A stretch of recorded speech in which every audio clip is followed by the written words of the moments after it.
Hello again, and welcome to another episode of Friends, Facts, and Fiction. As always, this podcast is made possible by our local convenience stores, the misappropriation of history, and you. And now to your hosts, Justin Hammonds, Brant Bramlett, and Drew Shellnut. Whenever you're ready there, Jay. Alrighty then, let's motherfucking do that thing with a step on it. Yep. What's up? What's happening, world? This is a podcast called Friends, Facts, and Fiction. Coming at you with a little in-between the seasons episode. We like to call them tweeners over here. I'm Justin Hammonds, looking at my boy Drew Shellnut. Hello. And my boy Grant Bramlett. Hey there. And yeah, we back. It's been a minute. You know what I'm saying? We've had a lot of things in life happening. Spring has sprung. The Otter Creek lawn care is popping back off. Wow. I'm fucking up that title. Already messed it up. Yeah, every day I'm fucking up that title. But yes, Otter Creek Lawn Care, which we're all a part of nowadays, is if you like otters or you live by a creek, we're the business for you. Yeah, if you have a lawn. Oh yeah, that's actually more relevant if you have a lawn that needs shortening. Yeah. But if you like otters, that's a plus. You know? Make river otters, by the way. Yeah, we'll bark at you and steal your fish. Not those ocean otters. They're brutal. Ocean otters, huh? Mm-hmm. They kill baby seals. Oh. And play with their dead bodies. Oh. That's a real thing those little fuckers do. That's crazy. Fucking wild. Sounds like a fucking cat. Yeah, I know. River otters they're chilling on their backs with a little rock and they go beep, beep, beep with their little... Crack a little muscle. Yeah, exactly. They're great. You know. Well, now that we broke down that, but yeah, we back. Season 6, more shit in the mix is coming. That's true. It's cooking right now. It's on the back burner. But yeah, I hope y'all all doing well out there, man. How we all doing in here? Pretty good. You know, it's funny. It's been way too fucking long since we've recorded an episode. Yes, and, very much. Sorry about that. In all seriousness, sincere apologies. If someone has been kind of religiously listening to us, or you wait for your long road trip or whatever, and it's like, oh, sweet, I get to check up, on my boys, listen to the back catalog that I've been saving. It's like, there's nothing here. Yeah. Seriously, sorry. I had many of contacts about the season 5 finale. It's like, finally, bro, like the fuck. And now we're like 3 weeks after that. Yeah. Finally recording again. Yeah, I know. But yeah, man, we're back. Hopefully back on track.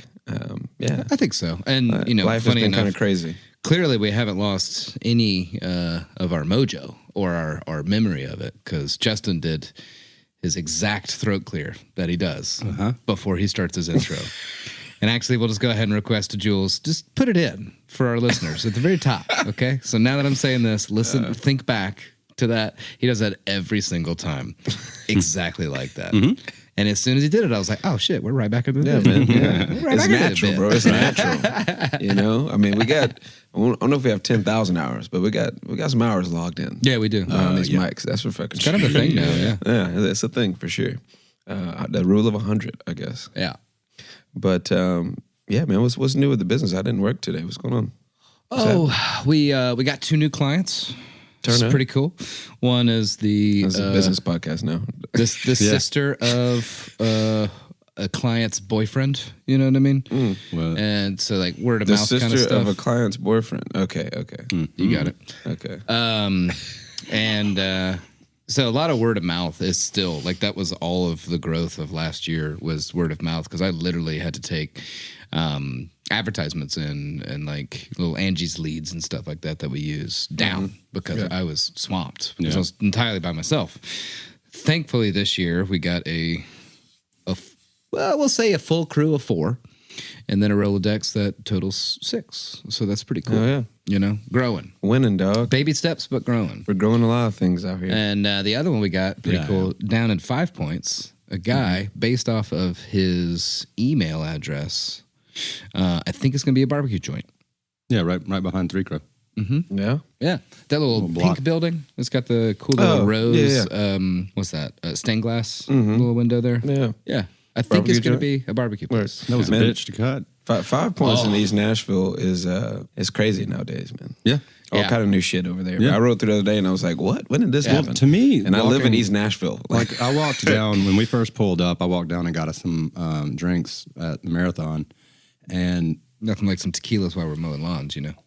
yeah, right. Turn up. No, there's waters, everybody. Yeah, waters. Turn up.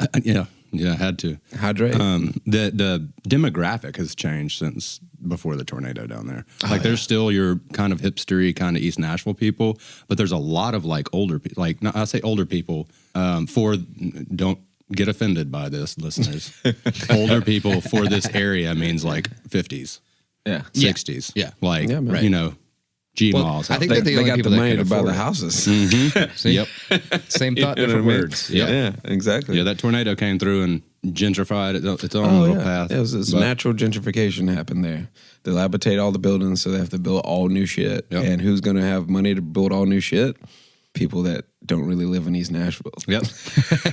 So, Isn't that the truth? Yeah. Either way, That's how that though, goes. he seems like he's gonna be a great client. Like he immediately sent me all the information. I called him when we got there and did a little walkthrough, and yeah, he basically apologized because he had gotten his hands on the property like 10 days ago, and Oh, it shit. was like I don't know, almost like halfway up your shin in some of that Oh, area. damn. It was terrible. so you had the weed eat first and then trim and then mow? Probably, So most I likely? triple cut the whole thing with the lawnmower. We weed eated while I was mowing, and then we were blowing all this like trash and grass clippings that are way too long, kind of everywhere, and then we sort of contain it basically. And then I'm going through and picking up trash, and then I'm like, oh, there's a whole big patch of weeds that got buried under all this grass. So yeah, to kick that back up, and so we trimmed probably 3 times. Easy. Yeah. Well, at least you got it set. You know And I what I then mean? know blew it like Jules 4 hit that. times, Jules yeah. hit that road like 3 times before she even came up and did anything. Yeah. Like just that sidewalk. Yeah. I mean, it was brutal. It was That's crazy. crazy. Well, we got him reset. Yeah. Be better Yeah, off. yeah, yeah. It seems like he's gonna be a good client. Obviously, I'm gonna try and talk about putting a little bit of signage up. High traffic area. I did have a scary moment at that new house, that first new house, that one that's on that hill. Mm-hmm. That's, I mean, it's straight up like a on straight- a ball. Yeah. Like the front yard is like this. So it's hard to, I mean, we got the Ferris on there, I think. We got the pro line on there, the bigger boy. Oh, yeah. But yeah, there was one moment that scared the shit out of me. I was Tip cutting over? around that tree, and I was just trimming around the tree, and I shot a rock, and it hit me directly in the glasses in my right eye, and it was like that big, and I went whoa, and stepped back and fell down on my ass with the shit. weed eater still going. I No was like- way. I looked around and nobody was there. I was like, Everything's saw fine. that. Everything's But I fine. was just Saw like, that. I'm okay. Here we go. Yeah. I almost cut my leg off. Yeah, No, it wouldn't no. have cut my leg off. It would have cut into it pretty well. Yeah. For sure. That kind of shit happens all the time, unfortunately, where I'm like, that was a close call. I'm glad I still have my foot. I'm glad I still have my truck, whatever. Yeah. Straight up. It is what it is, but It's dangerous out here. Always wear eye protection. I did That is wanna- for sure. yeah. The sunshine. Didn't you have a story about a crazy client or some shit? Well, this is kind of something I want to bring up in general, and Before we get into the meat and potatoes of the episode. let's call this a PSA. All right, just if you're dealing with a trade company or a small business, or you go into a bar or a restaurant, just please remember that you're not the only person either there or the only person that they're dealing with. You know what I mean? And I feel like we say this a lot, and I'm sure a lot of people get it. Yeah. But the ones that don't, it's amazing. It really, truly is amazing. So we've had a client, obviously we're not going to say the client's name, this will now be the 3rd season that we've had this particular client. Billy Joe? Sure, let's call him Billy Joe. It's not his name at all. But this particular individual locks his gate, which is fine. I have no qualms with, security protecting your shit. I get it. It's also not like the best street in the area. So it's fine. But all last year, we'd send him an email and a text message saying that we're coming. And Like I you would should. also cater those messages after a while specifically to him to say, unlock your gate. So not a mass text, but this one individual, I would Just tweak it. tweak it just a little bit. just for you, you know? It's, just for you. If you don't unlock your gate, we can't mow the lawn. Yeah. You know? Mm-hmm. And this particular endeavor this year, it's time for the first cut. I knock on his door. Thankfully, he's there. He says, it's not ready yet. I say, okay, that's fine. 5 days later, it's a Sunday. He calls me, calls the business line. We don't answer on the weekends, and leaves a voicemail saying, hey, I'm ready for a cut. I'm like, well, good for you, buddy. I was there just the other day. Why are we ready now? We talked in person. And then he calls again on Monday. I was like, I'll deal with that later. In my brain, I'm like, okay, cool. I'm just going to work him into the schedule. The next time we're over there, we'll go ahead and knock him out. Yeah. And calls me again and says, I'm ready for a cut. Can you come today? Now, in my brain, I'm thinking, no, we have a lot of clients, I mean, we're pushing like 60. So imagine you are one of 3 people that deal with 60 yards, Yeah. It's a lot, and we've gotten pretty good at it. We can knock out, sometimes like 15 in a day if the route density is good enough. Yeah, the flow is right. And I said, no, but the best I can do is work you into tomorrow. You'll either be the first cut of the day or the last cut of the day, because I'm making, in my brain, this is not me saying this to him, I'm making you a special situation because you need to be special apparently right now. Yeah. Even though I was there in person just a few days earlier, whatever. And he was like, oh, okay. Well, I guess morning would be good then. I said, great. We'll see you at 9. Go over there at 9:05. We're there. Gate's locked. Oh, nice. He's not there, huh? He is there. Oh, he's there. But I knock on the door. Wait. Knock on the door again. No answer. So then I call him. And I'm literally rounding the corner to tell who I'm working with, don't bother. Let's go. And then he calls me back. Are you guys already here? Yep. Yes, we are. Okay, I'll come unlock the gate. Took him like 5 minutes to get outside to unlock his gate. That's fun. Which is whatever. But then he sends me a message here. It says, stop by the house. I will have that for you on the lawn. That's what he texts me. I sent him the invoice like normal. He's been paying with his credit card or a debit card this whole time. Oh, he wants you to come back by to get the money. Yeah. Right. But I'll have that for you on the lawn sounds like a drug drop. Yeah. it sure does. And so What the fuck? at that point, I assume what you just thought, right? Yeah. So, but I just said, fuck it. No, let's just say professional, whatever. And I said, I'm sorry, I don't understand. He said, stop by to pick up your money. That's it. So I said, oh, I see. You could just leave it somewhere on the front porch and I'll have someone collect it today when we can. We usually accept cash payments day of service. You can also pay via the link emailed to you or the Venmo handle also provided in the email. Mm-hmm. And then he said, okay, tomorrow it will be there. I don't know what that means. Does that mean I have to go back by his house to collect cash to get the tomorrow? money? Yes. Or does that mean that he's saying he's going to pay it via email It's going to tomorrow? be there in the account. Yeah. You know what I mean? What the fuck is wrong with him? And again, I can't tell you how many times we've gone there, gates locked. Mm-hmm. Even though I texted him, emailed him before we got there. Like the day before and the day of. You know? He's well aware what's about to happen. God damn it, Billy Joe. Yeah. It's just that thing. It's that fog brain, bro. Long COVID fog brain. Maybe. I don't know. Or maybe he's just a dumbass. I mean, there's plenty of those out there. Yeah, there are plenty of those out there. Just saying. People do surprisingly dumb shit often.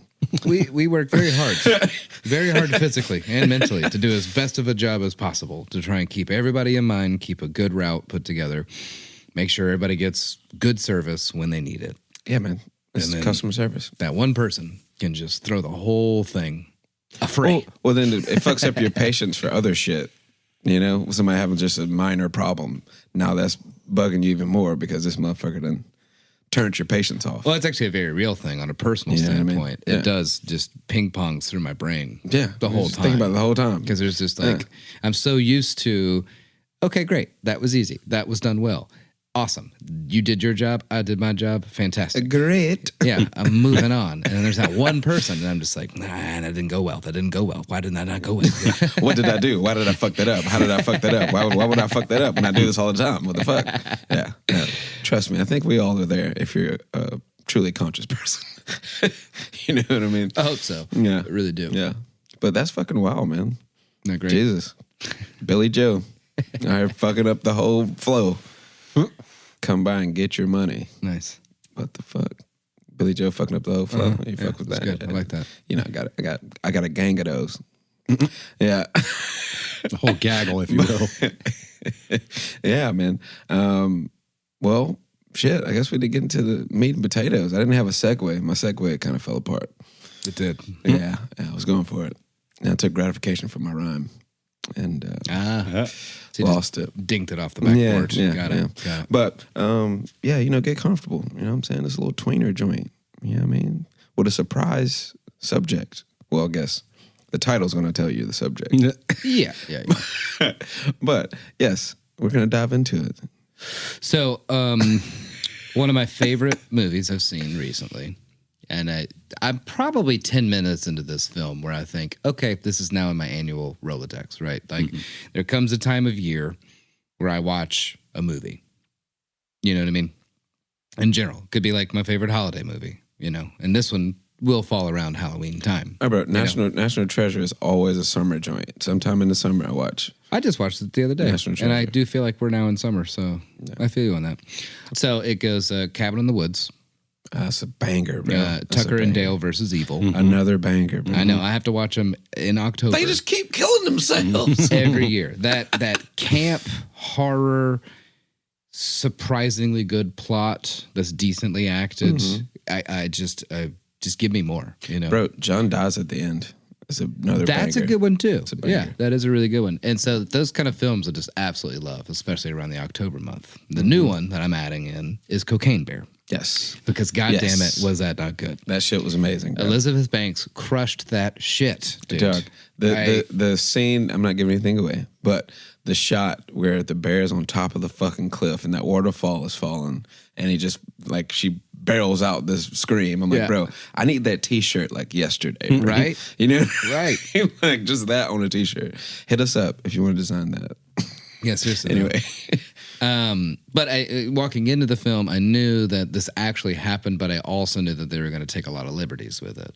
And I think some people in some of the reviews that came out were like, you know, did that really happen? Or that's so far from the true story, you know, that kind of a thing. I mean, it's But, like, Hollywood, bro. It's Hollywood. Also, it's That a comedy ambulance film. scene, come on, bro. How can you hate that? Oh, God, it's so man. good. But anyways, for a little tweener here, I found a little New York Times article entitled, "Yes, Cocaine Bear was real. Here's the backstory." Oh, the times. Nearly 40 years after a 175-pound black bear found and ingested cocaine in a Georgia forest, that drug binge has inspired a movie. Yes, it has indeed. The trailer for a movie called Cocaine Bear was released on Wednesday, back in February, of course. And the film's title is not a metaphor or clever wordplay. The movie is about a bear high on cocaine. Yes. The bloody spree that followed the bear's cocaine binge, as depicted in the trailer, is fictional. But the story about a high bear is very real. Its lore is likely to grow with the movie, which was directed by Elizabeth Banks and was released in February 24th. Cocaine Bear stars Kerry Russell, O'Shea Jackson Jr., and Ray Liotta in one of his final film roles. It depicts the bear's drug-induced trail of terror and the victims he leaves behind. The real story is less bloody. It all began, as you might guess, in the 1980s. The Georgia Bureau of Investigation announced in December of 1985 that a 175-pound black bear had died of an overdose of cocaine after discovering a batch of the drug. According to a 3-sentence item from the United Press International that appeared in the New York Times. The cocaine was apparently dropped from a plane piloted by Andrew Thornton, a convicted drug smuggler who died September 11th in Knoxville, Tennessee, because he was carrying too heavy a load while parachuting. The UPI reported, which That's means wild, that he bro. ditched a whole bunch of bags of drugs, Yeah. knowing the plane was going to go down, and then was like, well, let me take a couple of duffels for myself, and overweighted himself. And then hit the ground from the plane. I don't know if you guys have seen it. That was but the first obviously tragedy on September 11th, I guess. That's supposed to be the guy. Nice. The intro of the movie. That's clearly that guy. You know, that's high out of his mind and throwing bags. You know, out. The crazy footage from that shit too was wild. Anyway. The Bureau said the bear was found Friday in northern Georgia among 40 opened plastic containers with traces of cocaine. Wilding out here. So much cocaine. That's a lot. It's a lot of blowski. The bear was found dead in the mountains of Fannin County, Georgia, just south of the Tennessee border. There's nothing left but bones and a big hide, Gary Garner of the Georgia Bureau of Investigation told the Associated Press at the time.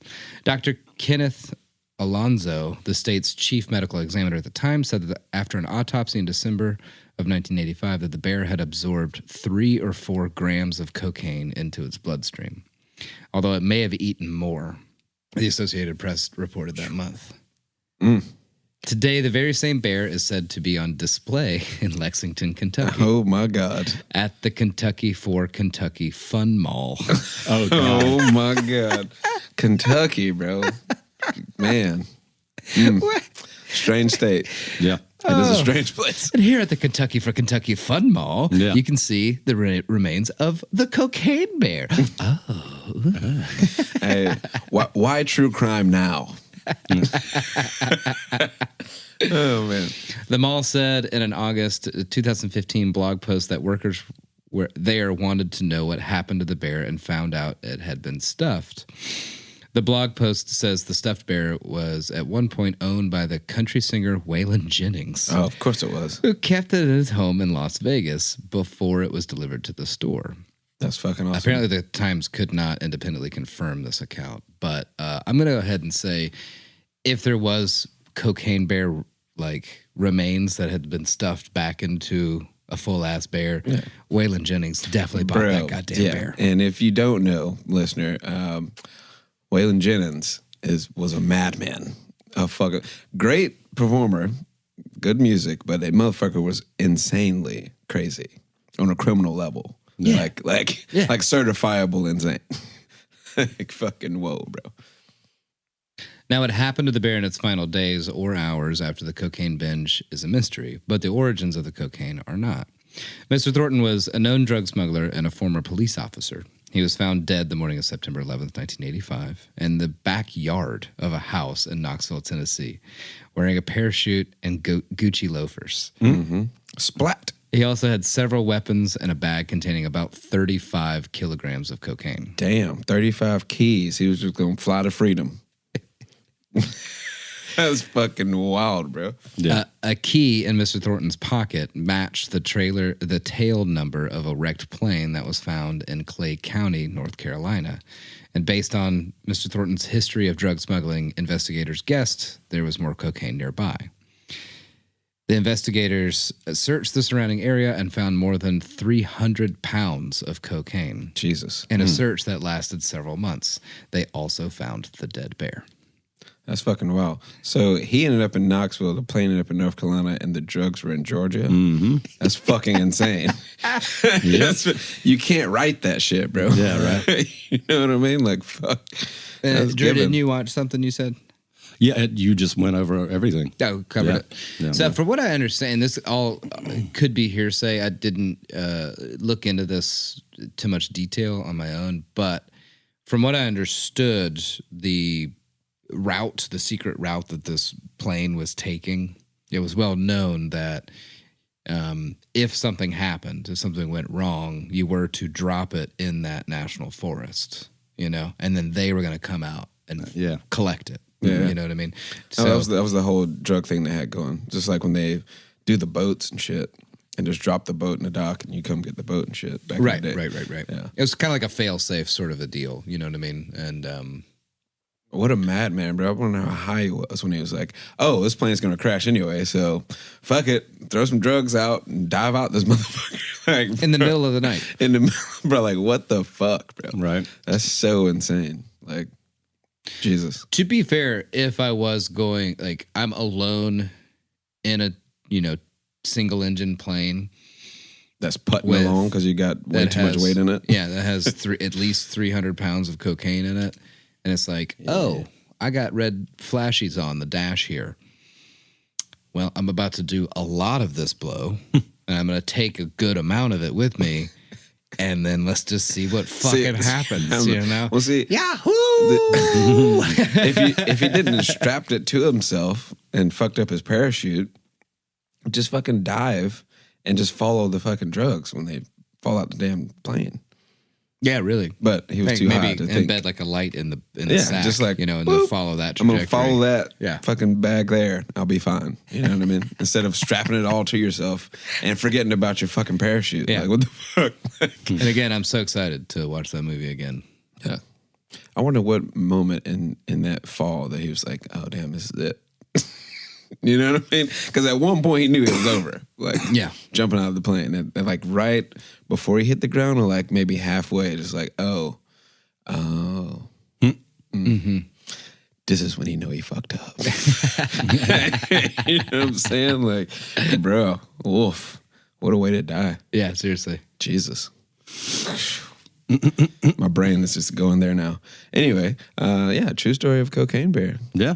True background of the infamous movie now. If you haven't seen it, it's definitely worth the watch. Like, Yeah, I mean, you're past due at this point. yeah, I mean, yeah, like, it's well, fucking awesome. It should win all the Oscars. I agree. I do want comedies to have some kind of heyday when we're talking about like real accolades and stuff like that. Yeah. You know? They really, I'm just pissed still about Wedding Crashers not getting one. It's a great film. It's Justin's favorite movie. No. Coldplay and all. Anyway, yeah, go see Cocaine Bear and keep listening to us in your spare time. Yeah, are we wrapping up this tweener? Or Yeah. what are we doing? We're just doing a little snippet. Come back with another one next week or something. Mm-hmm. Yeah, we'll do another little snippet. And then dive Put a into game the plan season. together, and then we'll dive into our season. Yeah. I do have a fun story about parachuting, so I'm probably gonna cover that in an episode. Well, let's do that next. Tune in next week to hear more about parachuting. No. I want to do a full episode. A like, in full the episode season. on okay. Like the history of it, Yeah, I got you. how it became a like extreme hobby, because it's going to be an extreme hobby of mine. Jimi Hendrix was airborne. When I have Air Force. when I have Fun more fact. time and money, I'm going to be fucking Mm-hmm. jumping out of them planes on a regular basis. Yeah, man. Yeah. It's good old white people shit. I feel you, dog. Y'all do y'all, man. It's beautiful. I love that for y'all. You know what I'm saying? But yeah, we're going to keep rocking, man. Love life, because it's worth living, y'all. I'm Justin Hammonds. I fuck that up every time. Yeah. Anyway. I'm Drew Shelnut, and I'm saying take care of yourself. Grant Bramlin here. Everybody out there, we'll keep it standard. Keep it classy. I never liked you. I always loved you. All right, this has been a podcast called Friends, Facts, and Fiction. And we out. Thanks for listening, and stay tuned for the next installment. Find us on Facebook and Instagram to stay up to date on all things Friends, Facts, and Fiction. Our Instagram handle is friends_facts_fiction. As always, please reach out to us. You can send any of your questions, praise, and fact-checking to friends_facts_fiction@gmail.com. It's important to us to only propagate the truth, and we'll correct any errors we may have made. Your hosts and researchers are Justin Hammonds, Grant Bramlett, and Drew Shelnut. Our episodes are produced by Grant Bramlett. Additional producership provided by Grace Higgs. Our recording engineer is Grant Bramlett. Lighting design is provided by Justin Hammonds. This has been a production of Friends, Facts, and Fiction.